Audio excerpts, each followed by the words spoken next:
नमस्कार, आप देख रहे हैं इंडिया वॉइस और मैं हूं आपके साथ श्रुति अंगद। देवभूमि समाचार में आप सभी का स्वागत है। देवभूमि समाचार की करते हैं शुरुआत। उत्तराखंड की धामी सरकार एक के बाद एक नए लक्ष्य निर्धारित कर रही है जिससे राज्य विकास के पथ पर अग्रसर हो। मुख्यमंत्री धामी ने कहा है कि ग्रीन गेम्स के बाद अब ग्रीन चार धाम यात्रा संचालित करने का आह्वान किया जाएगा। आपको बता दें, ग्रीन यात्रा की थीम पर पर्यावरण को संरक्षित करने और बिना प्लास्टिक की यात्रा करने के लिए प्रेरित किया जाएगा। ग्रीन यात्रा की थीम उत्तराखंड में एक विकास की एक नई पटकथा लिखेगी। मुख्यमंत्री जी का स्वागत। नहीं, देखिए, अभी ग्रीन गेम्स हमने आयोजित किए और उसका एक बड़ा अच्छा प्रभाव पूरे देश के अंदर गया है। लोगों के अंदर एक संदेश गया है। उसी आधार पर पर्यटन भी हमारे ग्रीन पर्यटन के एक थीम पर, एक मिशन के तहत आगे बढ़ेंगे। इसके लिए हम आने वाले सभी लोगों से प्रचार के माध्यम से, अन्य माध्यमों से उनसे निवेदन भी करेंगे। तो ग्रीन गेम्स के बाद अब ग्रीन चार धाम यात्रा, यानी कि यात्रा में प्लास्टिक का इस्तेमाल नहीं किया जाएगा, पर्यावरण का ख्याल रखा जाएगा, यानी कि एनवायरनमेंट का ख्याल रखा जाएगा। तो ग्रीन यात्रा की थीम तय की जाएगी। उत्तराखंड की धामी सरकार एक के बाद एक कई लक्ष्य निर्धारित करती हुई नजर आ रही है। अब एक और नया लक्ष्य रखा गया है, ग्रीन थीम, और ये यात्रा के लिए है ग्रीन पर्यटन, यानी कि पर्यटक अब प्लास्टिक का इस्तेमाल ना करें। इसके लिए उनसे अपील की जाएगी, उन्हें समझाया जाएगा। तो प्लास्टिक के बिना यात्रा करने के लिए अब पर्यटकों को भी प्रेरित करने का काम उत्तराखंड की सरकार करेगी। तो एक के बाद एक कई लक्ष्यों पर सफलता हासिल करने वाली उत्तराखंड की सरकार एक नए लक्ष्य की ओर आगे बढ़ेगी। प्लास्टिक के बिना यात्रा करने के लिए पर्यटकों को प्रेरित किया जाएगा, यानी कि ग्रीन यात्रा थीम, इस पर अब बातचीत की जाएगी। इसका आह्वान किया गया है। ग्रीन गेम्स के बाद अब ग्रीन थीम पर भी, ग्रीन यात्रा थीम पर भी अब चर्चा हो रही है।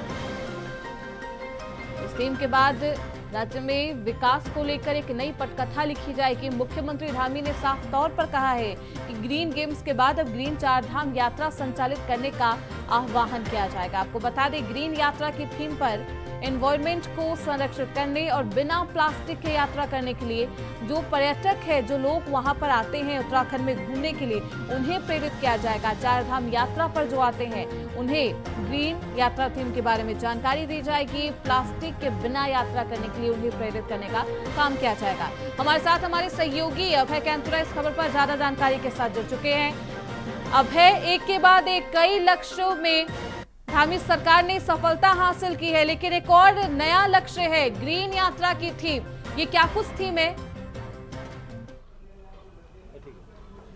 देखिए, इसे इस रूप में समझ सकते हैं कि उत्तराखंड जो पर्यावरण संरक्षण को लेकर लगातार आगे बढ़ रहा है, केंद्र सरकार से भी इस दिशा में मदद करने की अपील यहाँ पर कर रहा है, ताकि उत्तराखंड से जो मदद पर्यावरण को संरक्षित करने में मिल सके वो अहम यहाँ पर साबित हो सके। क्योंकि उत्तराखंड का ये कह सकते हैं कि 71% भूभाग वनों से आच्छादित वाला भूभाग है, जो पर्यावरण को संरक्षित करने का काम यहाँ पर करता है। ऐसे में अब राज्य सरकार ने एक बड़ा लक्ष्य यहाँ पर चुना है। जो चारधाम यात्रा यहाँ पर होनी है, उस चारधाम यात्रा की थीम ग्रीन यात्रा की थीम पर रखने का काम सरकार की तरफ से किया गया है। यानी जो श्रद्धालु यहाँ पर आएंगे, जो चारधाम यात्रा पर जो पर्यटक यहाँ पर आएंगे, उनसे कोशिश की जाएगी कि वो एक वृक्ष यहाँ पर एक वृक्ष यहाँ पर पौधा लगाकर जाए, ताकि वो पौधा बड़े होकर पर्यावरण संरक्षण की दिशा में महत्वपूर्ण योगदान यहाँ पर दे सके। कोशिश यही है सरकार की। और उसके लिए कह सकते हैं कि जिस तरीके से बीजेपी ने एक मुहिम यहाँ पर छेड़ी थी कि एक पेड़ माँ के नाम पर लगाने का काम उनकी तरफ से किया जाता है, उसी तरीके से यात्रियों से भी एक अपील करने की कोशिश बीजेपी ने यहाँ पर करी है। सरकार की तरफ से एक कोशिश यहाँ पर की जा रही है। जिला प्रशासन उस कोशिश को आगे बढ़ाने का काम कर रहा है कि जो श्रद्धालु या यात्री यहाँ पर आ रहे हैं, वो अपने पुरखों के नाम पर एक पेड़ अवश्य यहाँ पर लगा कर जाए, चाहे वो किसी भी स्थान पर जहाँ पर रुके वहाँ पर हो, या फिर यात्रा के दौरान जो उन्हें सही जगह वहाँ पर लगते हैं उस दौरान वो पेड़ लगाने का काम करें। क्योंकि यही पेड़, ये कह सकते हैं कि यही पेड़ पर्यावरण को संरक्षित करने का काम यहाँ पर करेंगे। करेंगे और उसी दिशा में सरकार आगे भी बढ़ रही है। इसीलिए जिस प्रकार से राष्ट्रीय खेलों को ग्रीन गेम्स की दून थीम पर आयोजित कराने का काम सरकार की तरफ से किया गया था, उसी तरीके से कह सकते हैं कि यात्रा को भी ग्रीन यात्रा के रूप में आगे बढ़ाने का काम सरकार की तरफ से किया जा रहा है। कोशिश यही है कि उत्तराखंड से पर्यावरण संरक्षित करने की दिशा का एक बड़ा संदेश यहाँ पर जा सके और सभी राज्य उस संदेश को आगे बढ़ाने का काम करें, उस दिशा में काम करने का प्रयास करें, ताकि जो पर्यावरण संरक्षण का जो मैसेज सरकार देना चाहती है वो फलीभूत हो सके और पर्यावरण गेम्स में तो सरकार को पर्यावरण बिल्कुल अब है। ग्रीन गेम्स में तो सरकार को सफलता हासिल हो गई, लेकिन ग्रीन यात्रा थीम को एग्जीक्यूट किस तरीके से किया जाएगा? काफी भारी संख्या में पर्यटक आते हैं, उन्हें किस तरीके से प्रेरित किया जाएगा कि वो प्लास्टिक का इस्तेमाल ना करें? देखिए, सबसे पहले तो सरकार की तरफ से इस यात्रा को संरक्षित या ग्रीन यात्रा बनाने के लिए जो सिंगल यूज प्लास्टिक है उसको प्रतिबंधित करने का काम सरकार की तरफ से कर दिया गया है। सिंगल यूज प्लास्टिक प्रतिबंधित होने से सीधे तौर पर कह सकते हैं कि जो प्लास्टिक चारधाम यात्रा के दौरान देखने को मिलते थे, जिसके कूड़े के ढेर लग जाते थे, वो वहाँ पर समाप्त हो जाएंगे। उसके बाद ये कोशिश करेंगे कि जित लाखों की संख्या में जो श्रद्धालु यहाँ पर पहुंच रहे हैं उसमें से कम कुछ ऐसे लोग यहाँ पर हों, अगर वो पेड़ लगाने के लिए आगे बढ़ते हुए नजर आते हैं तो सरकार उनको पेड़ मुहैया कराने का काम यहाँ पर करेगी। जिला प्रशासन की तरफ से उसके लेकर लगातार कोशिश यहाँ पर की जा रही है, रणनीति बनाने का काम यहाँ पर किया जा रहा है, ताकि जो सरकार देना चाहती वो फली पर्यावरण संरक्षण की दिशा में सरकार महत्वपूर्ण योगदान यहाँ पर दे सके। तो कोशिश है, अब ये कहा जा सकता है कि जैसे ही आपकी आवाज नहीं पहुंच पा रही है हम तक, दोबारा आपसे संपर्क करने की कोशिश की जाएगी। तो ग्रीन गेम्स के बाद अब ग्रीन यात्रा की थीम पर भी धामी सरकार काम करने वाली है। पर्यटक जो आएंगे, जो श्रद्धालु आएंगे चार धाम यात्रा पे, उन्हें प्रेरित किया जाएगा, उन्हें समझाया जाएगा, उनसे अपील भी की जाएगी कि वो प्लास्टिक का इस्तेमाल ना करें और एक पौधा अपने साथ लाए या फिर खरीदे और वहां पर लगाने का काम करे, जिससे पर्यावरण को बढ़ावा मिले, उन्हें संरक्षित किया जाए। तो ग्रीन यात्रा की थीम बेहद महत्वपूर्ण होने वाली है, खासतौर पर एनवायरनमेंट के सेक्टर में, पर्यावरण के संरक्षण के सेक्टर में। तो ग्रीन यात्रा की थीम जिस पर अब धामी सरकार काम करती हुई नजर आएगी। खबरों बढ़ते आगे। उत्तराखंड में वन विभाग के पेड़ों को काटने के भीतर प्रदेश के लिए दो अलग कानून बना दिए गए हैं, जिसमें चक्राता क्षेत्र के लिए अलग और पूरे प्रदेश के लिए अलग कानून है। वन मंत्री सुबोध उनियाल की माने तो चक्राता क्षेत्र में पेड़ों की अवैध कटान की शिकायतें अन्य क्षेत्रों की तुलना में सबसे ज्यादा आ रही थी। साथ ही सीमावर्ती क्षेत्र होने के कारण तस्करी की संभावना भी ज्यादा है, इसलिए विभाग की तरफ से काटने की अनुमति मिलने के बाद ही अब पेड़ों को काटने के लिए वन विभाग को अधिकृत किया गया है, जिसमें तस्करी को रोका जा सके। तो अवैध कटाई को रोकने के लिए दो नए कानून बनाए गए। हमारे साथ हमारे सहयोगी अभय लगातार बने हुए हैं। अभय, प्रदेश में पेड़ों की कटाई को रोकने के लिए दो अलग अलग कानून बनाए गए हैं, क्या कुछ है वो कानून? जी बिल्कुल, इसे ऐसे समझा जा सकता है कि उत्तराखंड में ये कह सकते हैं कि इस समय जो वन विभाग के जो कानून है वो चक्रोता क्षेत्र के लिए अलग है और पूरे प्रदेश के लिए अलग है। दो अलग अलग कानून इस समय संपादित होते हुए नजर आ रहे हैं और इन सब चीजों को लेकर जब कैबिनेट मंत्री जो वन मंत्री हैं सुबोध उनियाल, उनसे जब पूछा गया था उन्होंने कहा था कि इन कानूनों को लेकर पहले भी कई बार सवाल खड़े होते हुए नजर आए। चक्रोता क्षेत्र के जो जनप्रतिनिधि है वो लगातार सरकार से मांग यहाँ पर कर रहे हैं कि उनके क्षेत्र में जो अलग तरीके से कानून बनाए गए जंगलों को लेकर उसमें शिथिलता बरतने का काम यहाँ पर सरकार की तरफ से किया जाए, या जो पूरे प्रदेश में जो कानून इस समय चल रहे हैं उसी कानून को चक्रोता क्षेत्र में भी लागू करने का काम यहाँ पर किया जाए। लेकिन ऐसा देखने को नहीं मिला है। चक्रोता क्षेत्र में अलग कानून इस समय चल रहे हैं वन विभाग के और पूरे प्रदेश में अलग यहाँ पर चल रहे हैं। कैबिनेट मंत्री का सीधा तर्क यह है कि चक्रोता क्षेत्र में तस्करी ज्यादा होती है, यदि पेड़ों का जो कटान अवैध कटान वहां पर होता है उसके चलते उस क्षेत्र में तस्करी ज्यादा होती है, इसलिए उसको रोकने के लिए इस तरीके के प्रयास यहाँ पर किए गए। यानी अगर किसी निजी भूमि पर किसी व्यक्ति का कोई पेड़ भी वहां पर कटना हो तो उसे उस व्यक्ति की तरफ से काटने की अनुमति यहाँ पर नहीं दी जाएगी। विभाग जब उसकी अनुमति देगा तो उसे काटने का काम भी वन निगम की तरफ से वहां पर किया जाएगा। यानी जो निजी व्यक्ति है, जो मालिक है, उस भूमि का जो मालिक है, उसका किसी भी तरीके से वहां पर कोई योगदान नहीं होगा, ना उसका कोई वहां पर कोई रोल वहां पर होगा। सारी व्यवस्थाएं वन निगम या वन विभाग के अंतर्गत वहां पर होगी। इसलिए उन सब चीजों को लेकर प्रशासन बड़ा गंभीर नजर आ रहा है। वन विभाग की तरफ से लगातार प्रयास किए जा रहे हैं कि उस क्षेत्र में जो तस्करी हो रही है, क्योंकि सीमावर्ती अवैध कटाई को लेकर से पेड़ों की तस्करी वहां पर होती है। बिल्कुल, अवैध कटाई को लेकर लगातार चक्राता में वन विभाग को इसकी शिकायतें मिल रही है। आखिर क्या कुछ वो वजह है जिसकी वजह से अवैध कटाई को वन विभाग रोक नहीं पा रहा है? देखिए, सबसे बड़ी वजह यही है कि जो चक्रोता क्षेत्र की जो विषम भौगोलिक परिस्थितियां हैं, उन परिस्थितियों के चलते उस क्षेत्र में ये कह सकते हैं कि सड़कों की कनेक्टिविटी बहुत कम है। दूसरा, वन विभाग की जो चौकियां वहां पर लगाई गई, जो रिपोर्टिंग जो चौकियां वहां पर होती है, उसकी संख्या बहुत कम वहां पर है। क्षेत्रफल बड़ा है और जो वहां पर मैन पावर होनी चाहिए थी, विभाग के पास की जो मैन पावर वहां पर होनी चाहिए थी, उसकी संख्या बहुत कम है। उसकी वजह से कह सकते हैं कि जो पेड़ है, चाहे वो देवदार के हों या दूसरे चीड़ के हों या फिर से जो बहुमूल्य वन संपदा है, उसका जो अवैध कटान वहां पर होता है, वो सबसे ज्यादा उस क्षेत्र में वहां पर होता है। और सीमावर्ती क्षेत्र में होने के चलते कह सकते हैं कि वो जो वन संपदा है वो तस्करी के रूप में ज्यादा प्रयोगित वहां पर की जा रही है। इसलिए उसे रोकने के प्रयास के चलते उसको रोकने के लिए वन विभाग की तरफ से कदम वहां पर उठाए गए। न वन विभाग से अगर पेड़ों के कटान की अनुमति मिलती है तो उसे वन निगम काटेगा। दूसरा, जो किसी भी क्षेत्र, कह सकते हैं कि उस क्षेत्र की जो भी कोई सड़क होगी और जैसे ही मैन मार्केट से टच होती नजर आएगी, वहाँ पर एक वन चौकी वहाँ पर स्थापित कर दी गई ताकि किसी भी प्रकार से जो तस्करी हो रही है, पेड़ों की जो तस्करी हो रही है, उसको रोका जा सके। इसके अलावा जो गश्त है, जो पेट्रोलिंग है वहाँ पर वन विभाग की, उसको बढ़ाने का काम वहाँ पर कर दिया गया है। अधिकारियों की जिम्मेदारी भी तय कर दी गई है ताकि किसी भी प्रकार से उस क्षेत्र में अवैध पेड़ों का कटान ना हो पाए, वनों की जो तस्करी है, वन संपदा की जो तस्करी है, वो वहां पर न हो पाए। प्रयास करने के काम यहाँ पर वन विभाग तरफ से किया जा रहा है। देखना यही होगा कि आने वाले दिनों में विभाग की जो कोशिश है वो किस रूप में यहाँ पर सफल हो पाती है, कितने रंगे तो ले पाती है। जी बिल्कुल, प्रदेश में 2 अलग अलग कानून बना दिए गए हैं। चक्राता के लिए एक अलग कानून है वन विभाग की तरफ से। आपने अभी बताया है अभय कि वहां पर वन विभाग की टीम पूरी नहीं है, यानी कि मैन पावर की कमी है विभाग में। उसके लिए सरकार क्या कुछ कदम उठाएगी, उसके लिए विभाग क्या कुछ कदम उठाएगा? देखिए, लगातार ये कह सकते हैं कि विभाग में जो मैन पावर की कमी है, उस मैन पावर की कमी को पूरा करने का काम यहाँ पर किया जा रहा है।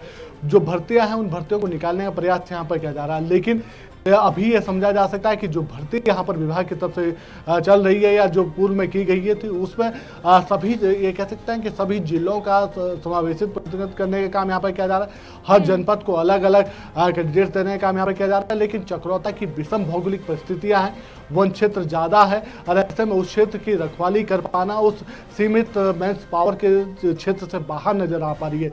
लेकिन निकट भविष्य में इस मैन पावर को पूरा करने का काम विभाग की तरफ से किया जा रहा है। कोशिश यही है कि वन पंचायतों के माध्यम से भी जो वहाँ पर जो वन सरपंच वहाँ पर बनाए गए, उनकी सहभागिता ज़्यादा वहाँ पर बढ़ाई जा सके और जो तस्करी उस क्षेत्र में हो रही है, वन संपदा की जो तस्करी वहाँ पर हो रही है, उसको रोकने का काम वहाँ पर किया जा सके। जी बिल्कुल, वन विभाग की टीम और पूरा विभाग इस ओर कदम बढ़ा रहा है कि जो पेड़ों की कटाई है, अवैध कटाई है, उसे पूर्णतः रोक दिया जा सके। बहुत शुक्रिया अभय आपका इन तमाम जानकारियों के लिए। तो प्रदेश में वन विभाग के द्वारा 2 अलग अलग कानून बनाए गए हैं, चक्राता में भी इसके लिए अलग कानून बनाए गए। देखिए, चक्राता की शिकायतें बहुत पहले से आती हैं, इसीलिए पूरे प्रदेश से इतर चक्राता डिवीजन में जो ट्री प्रोटेक्शन एक्ट के तहत अपनी जमीन पे पेड़ काटने की जो अनुमति का प्राविधान है, उसमें केवल चक्राता में है जहां पेड़ की परमिशन देने के बाद पेड़ को केवल वन निगम काटेगा। जिस व्यक्ति के जमीन में पेड़ है उसको काटने की अनुमति नहीं है। उसको अनुमति अगर मिलेगी तो पेड़ वन निगम ही काटेगा ताकि इलिसिट फेलिंग जो है उसको रोका जा सके। इसलिए ये काफ़ी बार चक्राता के जनप्रतिनिधियों ने कहा भी कि साहब पूरे प्रदेश से इतर हमारे यहाँ व्यवस्था क्यों है, लेकिन उसका यही कारण है कि वहाँ पर इलिसिट फेलिंग बहुत होती है। इसलिए वन वहाँ पर निजी जमीन में भी पेड़ काटने का अधिकार केवल वन निगम को दिया गया है।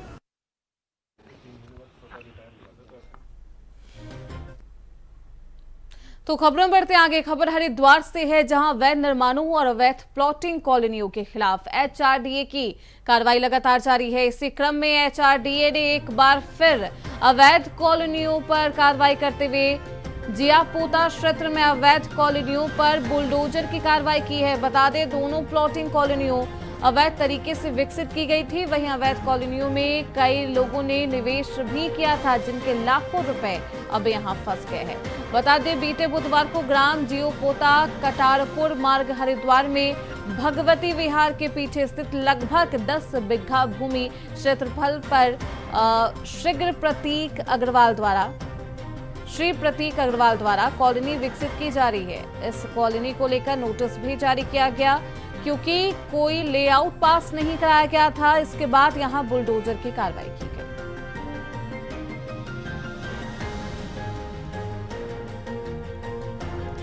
तो अभी निवेशकों के लाखों रुपए इन प्लॉट्स में फंस गए हैं, जिन्हें निकालना बेहद मुश्किल होगा। तो हरिद्वार में एचआरडीए की बुलडोजर की कार्रवाई देखने को मिली, जहां अवैध प्लॉटिंग पर बुलडोजर गरजता हुआ नजर आया।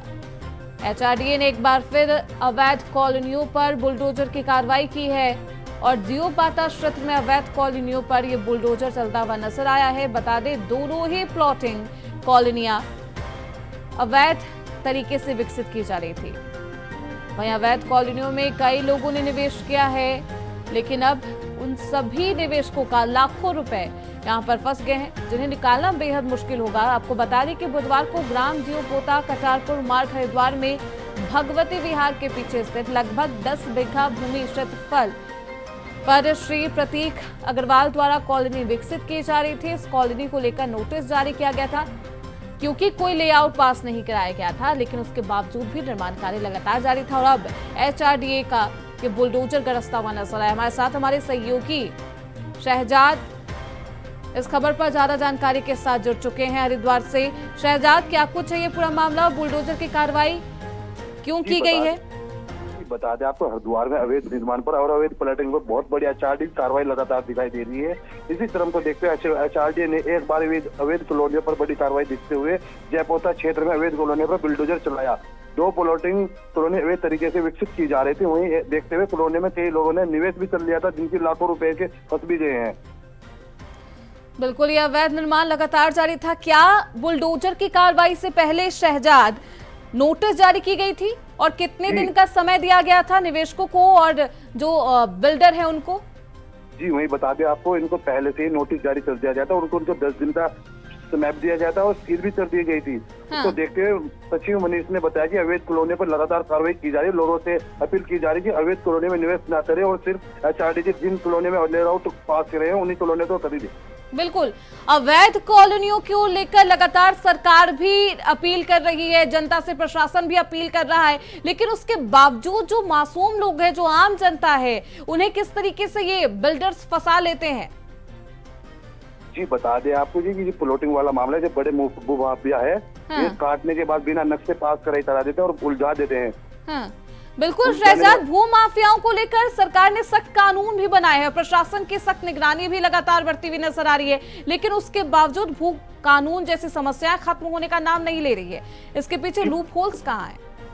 जी, बता दें कि एचआरडीए लगातार जो अपनी कार्रवाई लगातार जारी कर रहा है कि उसके बाद देखना होगा सरकार की भी कोई इसमें देखने को तैयार नहीं है। सरकार लगातार कार्रवाई भी कर रहा है इसमें। बिल्कुल, सरकार कार्रवाई तो कर रही है, लेकिन उसके बावजूद इस तरीके से अवैध निर्माण होता है और अब बुलडोजर की कार्रवाई करता हुआ एचआरडीए विभाग नजर आया। बहुत शुक्रिया शहजाद आपका इन तमाम जानकारियों के लिए। तो लगभग 10 बीघा भूमि क्षेत्रफल पर श्री प्रतीक अग्रवाल द्वारा कॉलोनी विकसित की जा रही थी। इस कॉलोनी को लेकर नोटिस भी जारी किया गया था, कई दिनों का समय भी दिया जाता है, लेकिन उसके बावजूद कोई सख्त कदम नहीं उठाया जाता है और अब एचआरडीए के द्वारा ये बुलडोजर की कार्रवाई की गई है। तो एचआरडीए की कार्रवाई से हड़कंप मच गया है। तो 2 अवैध कॉलोनियों पर बुलडोजर की कार्रवाई की गई है। खबरों बढ़ते हैं आगे। रुद्रपुर से बड़ी खबर सामने आ रही है। कुमाऊं कमिश्नर दीपक रावत ने उधम सिंह नगर जिला मुख्यालय पहुंचकर कलेक्ट्रेट का निरीक्षण किया है और अधिकारियों को आवश्यक दिशा निर्देश भी दिए। कुमाऊं कमिश्नर दीपक रावत ने पिछले लंबे समय से पेंडिंग फाइलों को तत्काल निस्तारण करने के निर्देश दिए हैं। साथ ही साथ अनियमितता मिलने पर कई कर्मचारियों का स्पष्टीकरण भी मांगा है। उन्होंने जिले के डीएम नितिन सिंह भदौरिया को समस्त पटलों का समय पर निरीक्षण करने के लिए कहा है। तो कलेक्ट्रेट परिसर में बनने वाली पार्किंग का भी शिलान्यास किया गया। उसके बाद कलेक्ट्रेट पहुंचकर एडीएम कोर्ट का भी निरीक्षण करने के साथ ही कमिश्नर रिकॉर्ड रूम भी पहुंचे। एडीएम कोर्ट और रिकॉर्ड रूम में कमिश्नर ने लोगों से भी बातचीत की, अधिकारियों से बातचीत की है। साथ ही साथ रूम में सरकारी रजिस्टर में प्राइवेट व्यक्तियों के द्वारा एंट्री करने की जानकारी मिली, जिस पर जांच के आदेश दिए गए। कुमाऊं कमिश्नर दीपक रावत ने निरीक्षण के दौरान पाई गई खामियों में प्राथमिकता से उन खामियों को दूर करने के भी निर्देश दिए। देखिए, जो एनुअल इंस्पेक्शन होता है कलेक्ट्रेट का, वो अभी मैं कर रहा हूँ, लेकिन फिलहाल अभी मैंने इसमें एक तो जो एडीएम एफआर का कोर्ट है उसका इंस्पेक्शन किया है, और जो नकलों का एक सेक्शन होता है जहाँ से नकलें हम ले सकते हैं, चाहे वो पुरानी खतौनी की हो, पुराने नक्शे की नकल हो या पुराने कोर्ट्स के आदेश हो उनकी नकल हो। तो एक तो जो एडीएम के कोर्ट में मुझे कुछ खामियां लगी हैं कि एक तो बहुत सी जगहों पे जो इसमें लर्नर एडवोकेट्स हैं या गवर्नमेंट एडवोकेट हैं उनके सिग्नेचर्स नहीं हैं। दूसरा, बहुत से मामलों में जहाँ पे कि सरकार की ओर से पैरवी होनी चाहिए उसमें बहुत ज़्यादा अवसर लगातार दिया जा रहा है। और जो गवर्नमेंट की मंशा है, राज्य परिषद की भी मंशा है कि जो पुराने केसेस हैं इनको हम एड्रेस करें। और मान लीजिए कोई 10 साल पुराना मामला है, 8 साल पुराना मामला है, तो इसको वरीयता मिले और पहले ये ख़त्म हो। इस पे मुझे लगता है कि बहुत ज़्यादा ध्यान देने की आवश्यकता है, और ये कंसर्न्ड ऑफिसर को बताया भी गया है कि इस पे ध्यान दें ताकि जो पेंडेंसी हमारे कोर्ट्स की वो कम हो। उसके बाद जो नकलों वाला सेक्शन है उसमें जो खामी मुझे मिली है कि जो नकलें जारी हो रही हैं उसमें जो प्राप्तकर्ता हैं, जो नकल ले जाते हैं या फिर जो आवेदन करते हैं, उसके सिग्नेचर्स नहीं है, तो उससे ये नहीं पता लगा सकते हम कि वाकई कितनी नकलें दी गई हैं। या फिर अगर कोई ऐसा व्यक्ति आ जाए और बोले कि मुझे नकल नहीं मिली है आज तक, उसका कोई प्रूफ हमारे पास नहीं है क्योंकि हम साइन ही नहीं करवा रहे। तो इस व्यवस्था को ठीक करने के लिए कहा गया है, क्योंकि काफ़ी केसेस उधम सिंह नगर में हैं और रिकॉर्ड रूम से पब्लिक को बहुत सारे रिकॉर्ड्स की आवश्यकता पड़ती है। इसमें चकबंदी के भी रिकॉर्ड्स हैं, तो इसमें काफ़ी पारदर्शिता होनी चाहिए और इसमें प्रॉपर एविडेंस भी इसको करना चाहिए। तो ये भी डायरेक्शंस मैंने दिए हैं। तो वहीं चिकित्सा शिक्षा के निदेशक डॉक्टर आशुतोष सयाना ने कहा है कि उत्तराखंड सरकार के पास पर्याप्त संख्या में एमबीबीएस चिकित्सक उपलब्ध है। ऐसे में अब सरकार विशेषज्ञ चिकित्सकों की संख्या बढ़ाने की तैयारी कर रही है। इसके लिए राज्य सरकार राजकीय मेडिकल कॉलेजों में विशेषज्ञ चिकित्सकों को तैयारी कराने के लिए पाठ्यक्रम की संख्या भी बढ़ा दी गई है। उन्होंने कहा है कि जब राजकीय कॉलेजों से ही विशेषज्ञ चिकित्सक राज्य को मिलेंगे तो हमारे दूर दराज के ऐसे क्षेत्रों में जहां इनकी जरूरत है वहां आसानी से उपलब्धता हो सकेगी। देखिए, जो है रुद्रपुर मेडिकल कॉलेज में जहाँ तक चिकित्सालय की बात है वहाँ पे 500 बेड हमारे तैयार हो चुके हैं। और मेडिकल कॉलेज जहाँ पर जो है पढ़ाई होती है, हमारे लैब होते हैं, जहाँ पे छात्रावास है, जहाँ पे जो है लाइब्रेरी होती है, वो वाला परिसर जो है हमारा थोड़ा सा पीछे चल रहा था। लगभग 40% जो है करीब करीब जो है निर्माण कार्य पूरा हो चुका है। मुझे लगता है 2025 में हम जो है आवेदन कर लेंगे और मुझे लगता है कि एक वर्ष में जो है लगता है कि जो है हमारे जो है उत्तराखंड राज्य के जो भी जो है मेडिकल के सेक्टर में जाना चाहते हैं, डॉक्टर बनने का जिनका सपना है, उनको और भी अधिक अवसर मिल सकेंगे। Thank you sir.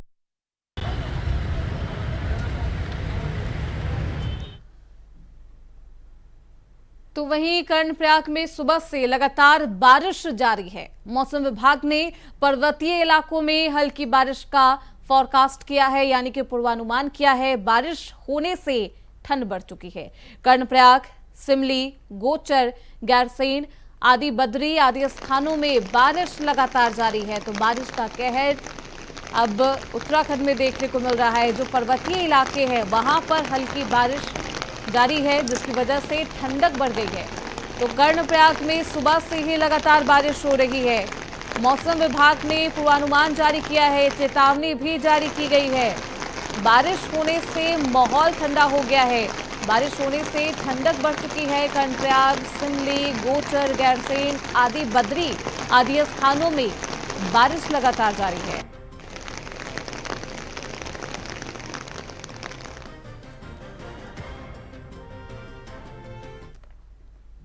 तो फिलहाल इसी के साथ देवभूमि समाचार में बस इतना ही। देखते रहिए इंडिया पोस्ट।